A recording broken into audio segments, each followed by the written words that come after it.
జలాలన్నీ కూడా పరిశుద్ధంగా తయారవుతూ ఉన్నాయో అట్లాగే భగవంతుని యొక్క కళ్యాణ గుణాలతో కూడినటువంటి కథామృతం మన కర్ణ పుటాల్లో గనక ప్రవేశించింది అంటే మాత్రం ధునోతి శమలం కృష్ణ.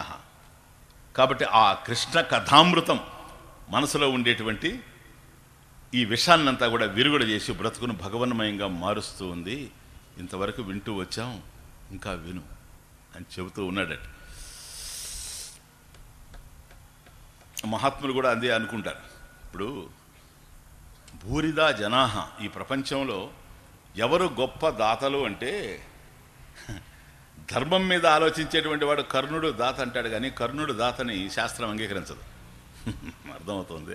ఎందుకంటే సామాన్యమైనటువంటి ధనాలు, ప్రాపంచికమైనటువంటి భోగాలు, వాటికి సంబంధించినటువంటి విషయాలు దానం చేయగలిగాడే కానీ నిత్యమైనటువంటి సంబంధించినటువంటి వస్తువు ఏదో దాన్ని దానం చేయలేకపోయాడు. అది దానం చేసేటువంటి శక్తి మహాత్ములకు ఉంటుంది తప్ప, మహర్షులకు ఉంటుంది తప్ప. శాంతో మహాంతో నివసంతి సంతః వసంతవతి లోకహితం చరంతః. వసంత ఋతువులాగా ఈ లోకాన్ని ఆనందంగా ఉంచేటువంటి మహాత్ములుగా లభ్యమవుతుందేమో కానీ సాధారణమైనటువంటి వాళ్ళకి ఈ కథామృతాన్ని వితరణ చేయడం అనేటువంటిది సాధ్యం కాదు.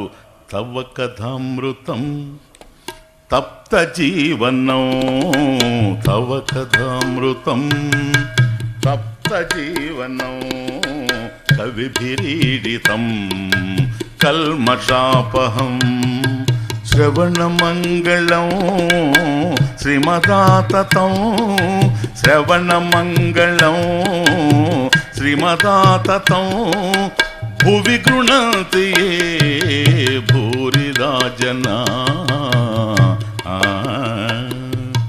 తవ కథామృతం తప్త జీవనం కవిభిరీడితం కల్మషాపహం. గోపికలు చెప్పారు రాస పంచాధ్యాయిలో. కాబట్టి దీన్ని బట్టి మనం అర్థం చేసుకోవచ్చు గోపికలకి శ్రీకృష్ణుడి మీద ఉండేటువంటి భావన ఏంటి, ఆయన మీద వాళ్ళకు ఉండేటువంటి అభిప్రాయం ఏంటి. ఏ భాగవతం యొక్క లోతులు తెలియనటువంటి సామాన్యమైనటువంటి వాళ్ళు, ఒక విధంగా మౌఢ్యం ఉండేటువంటి వాళ్ళు గోపికల్ని విమర్శిస్తారు తప్ప తవ కథామృత తప్త జీవనం కవిభిః ఈడితం కల్మషాపహం శ్రవణమంగళం శ్రీమదాతతం భువి గృణంతయే భూరిదా జనాః. అది ఏదైతే నీ కథామృతం ఉందో ఇది మా బ్రతుకుల్ని భగవన్మయంగా చేస్తుంది, కల్మషాలన్నింటినీ కూడా దూరం చేస్తుంది. చూచారా, ఇంకా కామం ఎక్కడుంది అక్కడ? శుద్ధ ప్రేమ. సాతు అస్మిన్ పరమ ప్రేమ రూప. భగవంతుని యందు ఉండేటువంటి ఉత్కృష్టమైనటువంటి ప్రేమ. చాండిల్య మహర్షి చెప్పినట్టుగా సా పరానురక్తిరీశ్వరి. కాబట్టి భగవంతుని మీద ఉండేటువంటి పరానురక్తి, పరాభక్తి ఏదైతే ఉందో అదే గోపికల్లో ఉండింది. శ్రవణ మంగళం శ్రీమదాతతం. కాబట్టి ఎంతో ఐశ్వర్యాన్ని ఇచ్చేటువంటిది శ్రవణం, మంగళకరమైనటువంటి శ్రవణం. అదే కామదృష్టి ఉంటే మంగళకరం ఎట్లా అవుతుంది? అశుభం అవుతుంది. భూమి గృణంతయే.